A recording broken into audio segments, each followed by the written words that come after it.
क्या आपने कभी सोचा है ये शेयर के प्राइस हर मिनट कैसे बदलती है?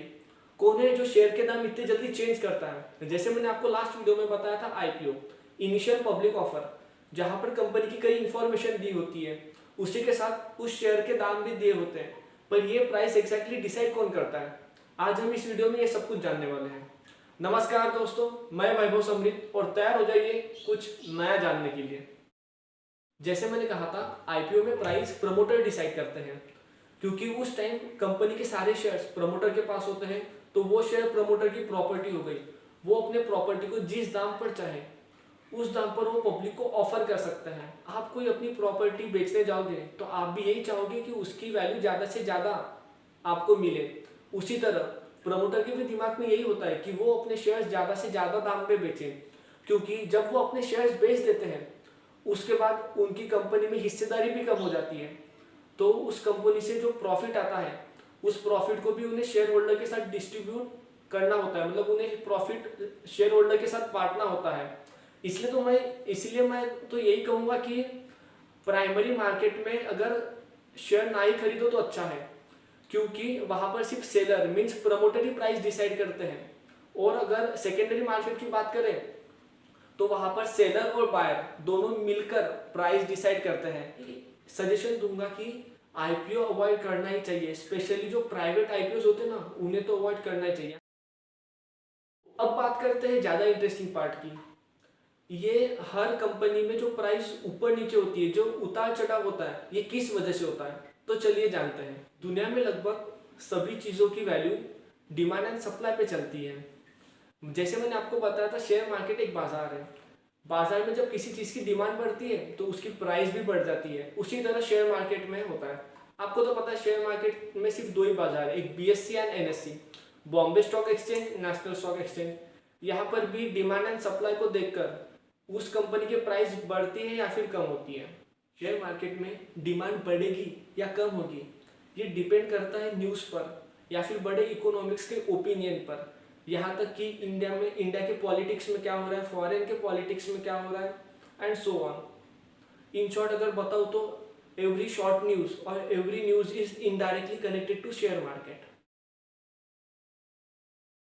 हमें जो कंपनी से न्यूज़ आती है, जैसे कि हमारा सेल बढ़ रहा है, कंपनी का प्रॉफिट बढ़ रहा है, तो ऐसे न्यूज़ के वजह से उस कंपनी के तरफ इन्वेस्टर का फोकस चला जाता है, और इसी के वजह से उस मतलब उस कंपनी के शेयर की डिमांड बढ़ जाती है। तो डिमांड बढ़ने की वजह से उस कंपनी के शेयर खरीदने वाले बहुत ज़्यादा हो जाते हैं और बेचने वाले बहुत कम। तो जो बेचने वाले होते हैं वो अपनी प्राइस बढ़ा देते हैं, क्योंकि उन्हें पता है कि खरीदने वाले तो बहुत ज़्यादा, ये नहीं खरीदेगा तो कोई दूसरा खरीद लेगा, इसलिए वो अपनी वैल्यू धीरे धीरे बढ़ाते जाते हैं। और यही सबसे बड़ा रीज़न है जिसके वजह से प्राइस में फ्लक्चुएशन आता है। अब देखते हैं किसी के ओपिनियन से मार्केट में डिमांड ज़्यादा या फिर कम कैसे होती है। जैसे कि किसी बड़े इकोनॉमिस्ट ने अपना ओपिनियन दिया कि इस साल इंडिया की जीडीपी में बहुत ज़्यादा ग्रोथ हो सकता है, या फिर इस साल इस कंपनी में बहुत ज़्यादा सेल हो सकता है, तो ऐसे पॉजिटिव न्यूज़ को देखकर उस शेयर मार्केट में डिमांड बढ़ जाती है। या फिर निगेटिव न्यूज़ को देखकर, या फिर किसी इकोनॉमिस्ट ने कह दिया कि इस साल इंडिया की जीडीपी में बहुत ज़्यादा लॉस हो सकता है या फिर नीचे आ सकती है, तो ये एक निगेटिव न्यूज़ हो गई। तो ऐसी न्यूज़ को देखकर डिमांड कम हो जाती है। तो इसीलिए कई लोगों के ओपिनियन भी मैटर करते हैं कि शेयर मार्केट में डिमांड बढ़ेगी या कम होगी। अब आपको बताता हूँ शेयर मार्केट में पॉलिटिक्स कैसे मैटर करती है। जैसे 2019 में लोकसभा के इलेक्शन हुए थे, जहां पर ओपिनियन पोल में दिखाया गया कि मोदी जी विल बैक। ये न्यूज़ देखकर शेयर मार्केट में उस दिन हिस्टोरिकल गेन हुआ था। इसकी वजह ये थी कि इन्वेस्टर को लग रहा था जो मोदी जी है अभी उनके प्रोजेक्ट कंटिन्यू आगे चलेंगे, और ये एक इंडिया के लिए एक पॉजिटिव न्यूज़ थी। उसके वजह से ना उस दिन मार्केट में बहुत ज़्यादा डिमांड बढ़ गई थी और शेयर के प्राइस बहुत ज़्यादा बढ़ गए थे। उसी तरह अगर फॉरेन के पॉलिटिक्स मतलब फॉरेन कंट्री से कोई पॉजिटिव या फिर निगेटिव न्यूज़ आई, उस पर भी डिपेंड करता है कि इंडिया का शेयर मार्केट में डिमांड बढ़ेगी या कम होगी। ऐसे ही कई सारे छोटे छोटे न्यूज़ भी मैटर करते हैं। ऐसे कई सारे रीजंस हैं जो मैटर करती है कि शेयर मार्केट में डिमांड बढ़ेगी या कम होगी। अगर हमें शेयर मार्केट में एंटर करना है तो ऐसे ही बड़ी या छोटी न्यूज़ को ध्यान में रखकर हमें इन्वेस्ट करना होता है। अब जानते हैं कि अगर शेयर मार्केट में एंटर करना है तो इसके लिए प्रोसेसेस क्या है।